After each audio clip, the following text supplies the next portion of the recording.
Well, as you know, I love my zig rigs. I do. And even though this time of year we had a bit of a frost this morning, but now with the sun coming up, high pressure, you know, the fish are going to be up and about, getting in the sun as much as they can, because obviously as soon as that sun comes out, that heat, they're going to be attracted to it.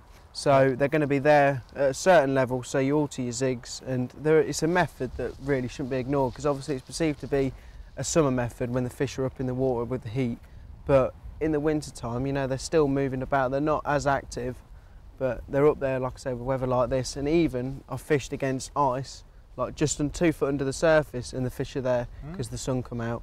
And finding the right depth is the most important thing. It is, mate. Yeah, I totally agree with you. So you know, what, using foam? Yeah, I always use foam. I never ever use a pop-up.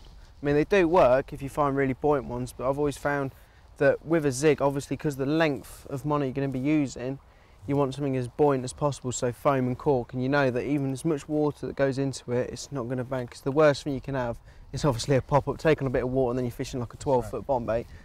So even if you're fishing 12 foot, then you're just going to actually use a 12-foot length of line. You're not going to use a float in the middle. No, I never use float, because even like in the World Championships, it's 35-foot depth, and I was fishing like 25-foot zigs. I can't stand the floats. You know, they're in.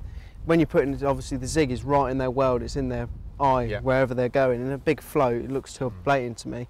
Okay. You know, so yeah, just really using thin monos like the Engage or the Cruiser, something really light but strong as well. You know, you can get fish into a reasonable size with these, and then small hooks and small bait.